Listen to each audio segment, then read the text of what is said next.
السلام عليكم ورحمة الله وبركاته. أهلا بيكم. والحمد لله يعني النهاردة أنا من كرم ربنا عليا وفضله إن ناس من حياة كريمة دعوني إن أنا أشارك معاهم في إن إحنا نروح نعيد ونهادي أهلنا في السلام والنهضة.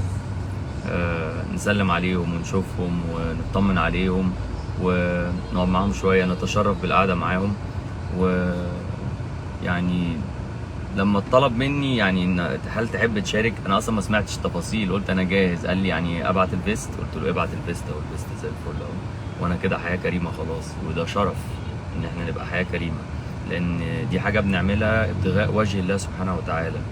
والحمد لله ان احنا في العشر الاوائل من ذو الحجه، ففضل الكلام ده باذن الله لو احسننا النيه يبقى حاجه كويسه. فانا يا ريت كلنا يعني نشتغل في الاتجاه ده. مش لازم نتابع حياه كريمه او بس حاجه حلوه برضه تروح حياه كريمه، ليه الناس مظبطه وضعها يعني.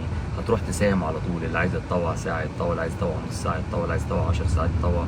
ومش مساله فلوس، احنا زي ما قلت كده احنا بنروح نهادي ونعيد، بنروح نزور ونسلم، نروح نتعرف على ناس حلوه، ناس جميله من ولاد بلدنا. فالحمد لله على النعمه دي.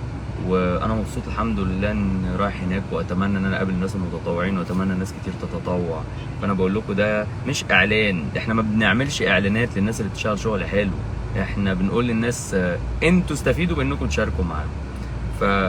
فاشكر كل الناس، الشخص اللي فكر في الفكره انه يكلمني، ومن اول الشخص ده لكل متطوع لحد سياده الرئيس اللي اهتم بحياه كريمه. وفعلا الناس دي عامله جهد، وانا رايح اشارك معاهم في الجهد ده.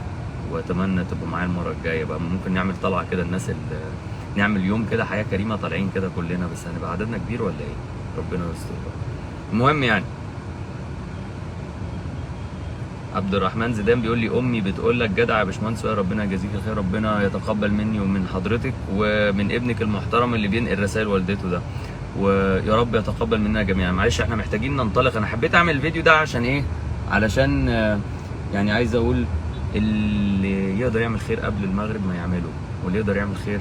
الراجل قال حياه كريمه، يعني قال حاجه حلوه قوي، قال التطوع اصلا انت ممكن تتطوع في بلكونتك، انت ممكن تتطوع في الشارع بتاعك، انت مش محتاج تروح مؤسسه عشان تتطوع. بس حلو قوي انك انت تتطوع في منطقتك وتتطوع برضو مع مؤسسات.